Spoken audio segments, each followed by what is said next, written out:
Hello everyone, welcome to the CISSP practice questions and answers for Domain 3. Domain 3 covers security architecture and engineering, so we're going to dive right into the questions. Question 1. Which cryptographic algorithm is best suited for ensuring the integrity of large files or messages? Option A, AES. Option B, SHA-256. Option C, RSA. Option D, DES. The correct answer here would be option B. The SHA-256 cryptographic algorithm is used to ensure data integrity, and it is also used to generate fixed size hash values for large files or messages. Now for the other options, RSA and AES, they are just encryption algorithms for confidentiality, while DES is an outdated encryption algorithm. So the correct answer is SHA-256. Question 2. Which of the following cryptographic techniques does cryptography shredding predominantly depend on? A. Hash functions. B. Stenography. C. Symmetric encryption. D. Asymmetric encryption. The correct answer here would be option C. Cryptographic shredding involves the destruction of the encryption key that is used to encrypt data, which makes it permanently inaccessible. Now this is primarily done with the symmetric encryption, where if the key is lost, it means you've already lost access to the data. So when the encryption keys are destroyed, the data can no longer be decrypted and thus it becomes irretrievable. So the cryptographic technique that cryptography shredding depends on is symmetric encryption. Question 3. With the Bell-LaPadula security model, security policies prevent information flowing downwards from what level? Option A, low security level. Option B, medium security level. Option C, high security level. D, neutral security level. The option here is option C. Now the Bell-LaPadula security model has 3 security levels, which are simple security property, the star property, and the strong star property. These are the 3 basic security models for the Bell-LaPadula model. Now this is enforced by the star property, or also known as the no write down rule. It ensures that a subject with a high security clearance cannot write information to a lower security level. Now this rule is designed to maintain the confidentiality of information by preventing data leakage from higher to lower classification levels. So the Bell-LaPadula security model prevents information from flowing from the high security level to the low security level. Question 4. In the context of cryptography, which of the following statements about a birthday attack is true? A. It is a type of cryptography attack that targets weak encryption algorithms. B. It is a collision attack that occurs when 2 different inputs produce the same hash value. C. It is a form of side channel attack that exploits the physical characteristics of cryptographic devices. D. It is an attack on the birthday paradox to compromise encryption keys. The answer here is option B. The birthday attack is a type of collision attack that occurs when 2 different inputs produce the same hash value. Now it states that in a set of randomly chosen people, there is a high probability that 2 people will share the same birthday. So during a birthday attack, the attacker tries to find 2 different input messages that will produce the same hash value, also known as a collision. By finding this collision, the attacker can deceive a system into believing that the 2 other nodes are identical. Question 5. Which of the following encryption algorithms is considered the least computationally efficient but provides the highest level of security? Option A, RSA. Option B, AES. Option C, ECC. Option D, blowfish. The correct answer here will be option A. The RSA encryption and decryption operations can be computationally intensive, especially for large key sizes, and this can impact the performance compared to the other encryption algorithms. Now, the RSA is very slow compared to AES and ECC, and then the option D, the blowfish, is just a symmetric encryption algorithm. It is faster than the RSA, but it may not provide the same level of security.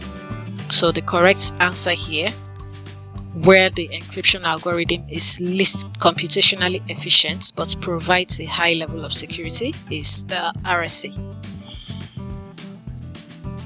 Question 6.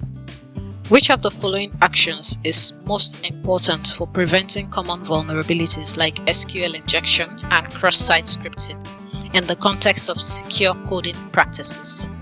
Option A, encrypting sensitive data in transit. Option B, implementing input validation and output encoding. Option C, regularly scanning the application for vulnerabilities. Option D, using the latest programming languages and frameworks. The correct answer here would be option B. Input validation helps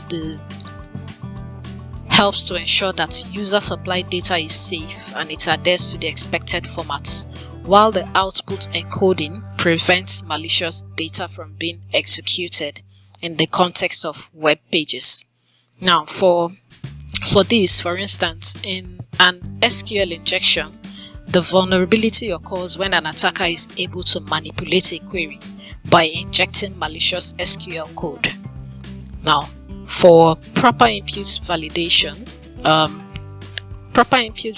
ensures that only the appropriate data types and formats are accepted, and this prevents malicious inputs from being executed as part of a query.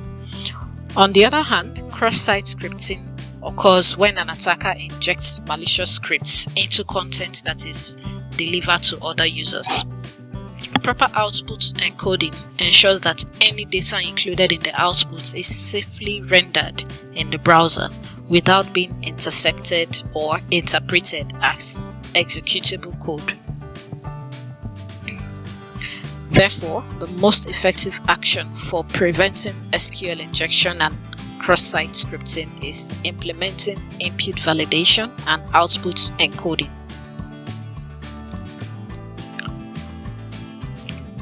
Question 7. An application stores passwords for user authentication.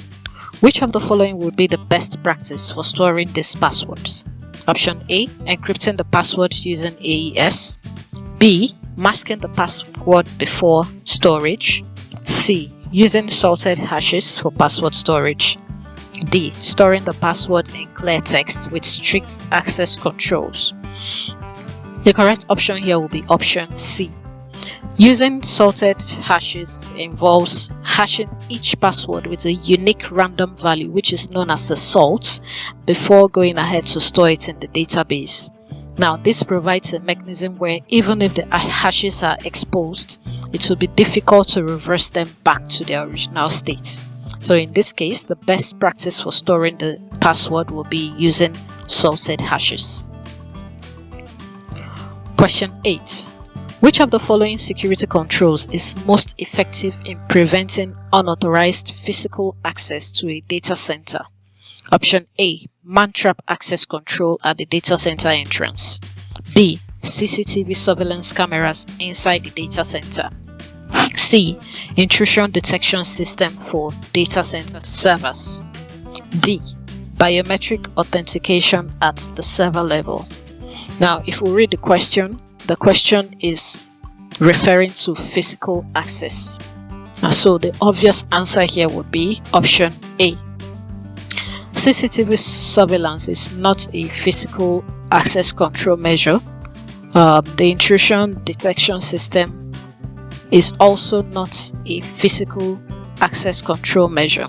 So the man-trap access control is the most effective measure for preventing unauthorized physical access to a data center because it provides a barrier by combining physical barriers with stringent authentication mechanisms so that it can be ensured that only authorized personnel can enter the secure area. So that's why we are going with option A. Additionally, the man-trap access provides a layered security approach to prevent tailgating and ensures that each person is individually verified before gaining access to the sensitive area. Question 9. When verifying a digital signature, which of the following steps is the most critical for ensuring that the signature is authentic?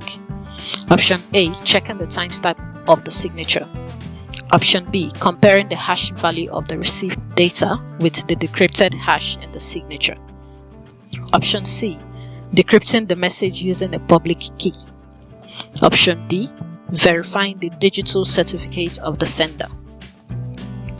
When verifying a digital signature, the recipient or the receiver has to decrypt the signature using the sender's public key to obtain the hash value of the original data.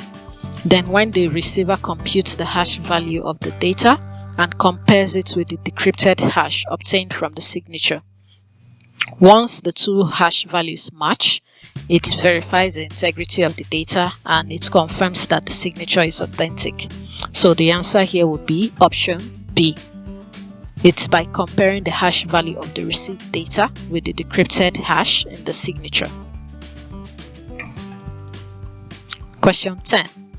In a symmetric key network of 100 nodes, where each node securely communicates with every other node using unique keys, how many symmetric keys are needed? Option A, 1000. Option B, 50-50. Option C, 4900. Option D, 10,000. The answer here would be option C, and I'll explain how we got to this. So if you look at this, in a symmetric key network of n number of nodes, where each node securely communicates with every other node using unique keys, the total number of unique keys needed can be calculated using this combination formula.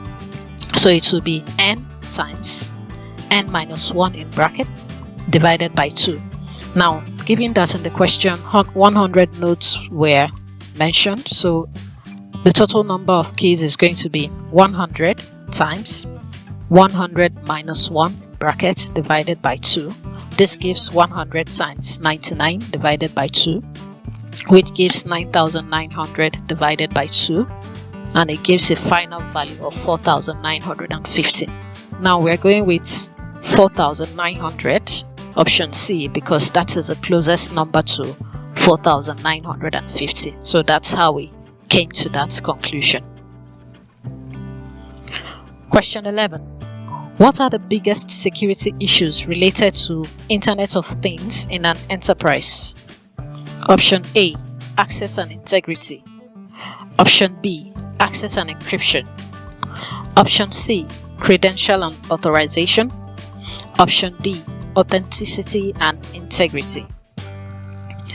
We are going to go with option A, and I will explain why.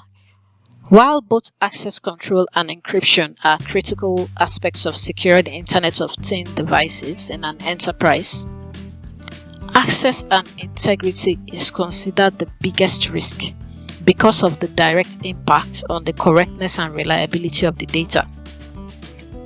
Now, this is fundamental to the enterprise's operations and decision-making processes. So, access and integrity are the biggest security issues that are related to the Internet of Things devices in an enterprise. Question 12.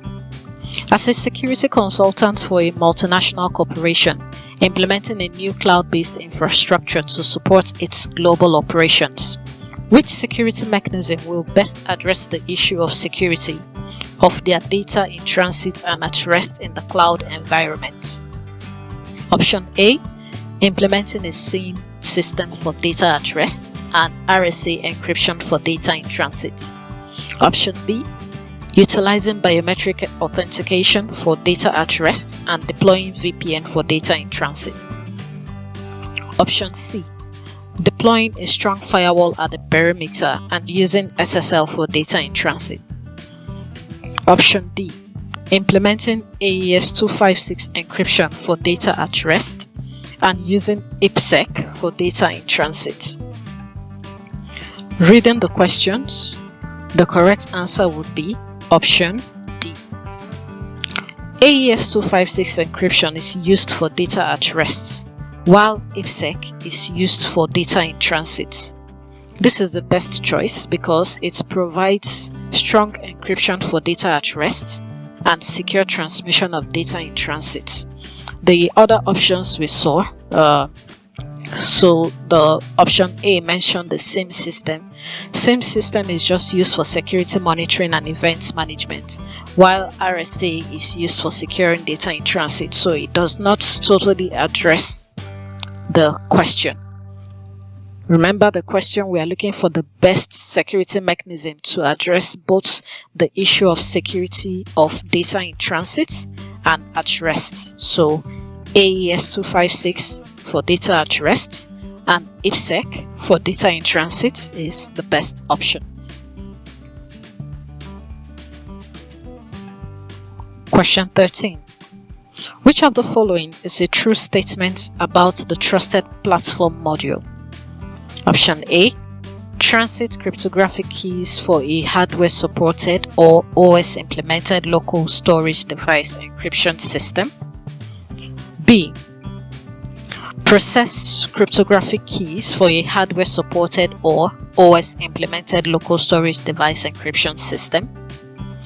C, store and process cryptographic keys for a hardware supported or OS implemented local storage device encryption system and support faster digital signatures and improve authentication. Option D, store and process cryptographic keys for an OS implemented local storage device encryption system and supports faster digital signatures and improves authentication. The answer here is option C. The true statement about the trusted platform module is to store and process cryptographic keys for a hardware supported or OS implemented local storage device encryption system, as well as supporting faster digital signatures and improving authentication. Question 14. Which of these is not one of the rules of Bell-LaPadula security model? Option A, invocation property. Option B, simple security property or no read up. Option C, star security property or no write down. Option D, strong star property rules. The correct answer here is option A. I'll explain. So the Bell-LaPadula security model has 3 rules, which are simple security property, star property, strong star property. The invocation property is not a rule within the Bell-LaPadula model, and it is commonly associated with a different model, which is the BIBA integrity model. Now that model only focuses on data integrity rather than confidentiality. The Bell-LaPadula model focuses on confidentiality. So in this case, the answer is invocation property is not one of the rules of the Bell-LaPadula security model. Question 15. As the Chief Information Security Officer of a financial institution which is undergoing a digital transformation, a new cloud-based customer relationship management (CRM) system has been implemented to improve customer service. Which of the following security concepts is most relevant as part of your responsibilities to ensure that customer data is protected? Option A, data classification. B, data availability. C, data retention. D, data encryption. Now, implementing a customer relationship management, you have to ensure that customer data is safe at all times and it cannot be accessed by unauthorized parties. So in this case, the answer would be option D, data encryption. Implementing data encryption will ensure that customer data is protected and there will be no unauthorized access, thereby ensuring confidentiality. Now, the other options, data classification, availability, retention, they are also important security concepts. However, data encryption directly addresses the need to protect the customer data from unauthorized access and also for potential breaches in a cloud environment. Question 16. Grid computing was developed to increase accessibility. What is the greatest risk with this? Option A, separation of duties. B, integrity. C, confidentiality. D, access control. The correct answer here would be option C. Now, grid computing involves the pooling and sharing of computational resources across multiple locations and organizations in order to achieve high levels of performance and accessibility. Now, this distributed nature means that data may be transmitted and stored across various modules and nodes, and this can increase the risk of unauthorized access as well as exposure of sensitive information. Ensuring confidentiality becomes challenging because data is being handled by multiple systems, and this potentially increases the vulnerability to breaches. So, confidentiality is the greatest risk with grid computing. Question 17. Which of the following security models was first enhanced by the US Department of Defense security rules and the requirement to demonstrate secrecy could be maintained? Option A, Brewer-Nash model. B, Bell-LaPadula. C, Clark-Wilson model. D, Bieber model. The answer here is option B. The Bell-LaPadula model focuses on confidentiality. And if you read the question, it says the requirement to demonstrate that secrecy could be maintained. Secrecy is confidentiality, so it makes sense for the answer to be the Bell-LaPadula model. Now, this model was specifically developed to address the Department of Defense's need for a formal security policy model that could enforce access control policies to ensure data confidentiality. It focuses on data secrecy and it enforces rules that will prevent unauthorized access to classified information. Now, remember that the Bell-LaPadula model has 3 security models, which we have touched on previous questions. So these rules ensure that confidentiality and secrecy is maintained at all times. Question 18. In the context of security architecture, which principle involves designing systems so that they fail in a secure manner? Option A, least privilege. B, separation of duties. C, fail-safe defaults. D, economy of mechanism. The answer is option C. The fail-safe defaults principle is one that ensures that when a system fails or encounters an error, it defaults to a secure state rather than to an insecure one.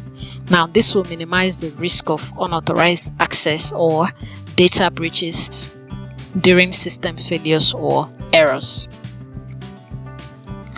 Question 19. Which type of security model uses labels to keep track of clearances and classifications, and it implements a set of rules to limit interaction between different types of subjects and objects? A, Bieber model. B, Brewer-Nash model. C, Bell-LaPadula. D, Clark-Wilson model. If we read the question, it says it implements a set of rules to limit interaction between different types of subjects and objects. The answer here would be obviously the Bell-LaPadula. Remember once again, Bell-LaPadula focuses on confidentiality, and secrecy.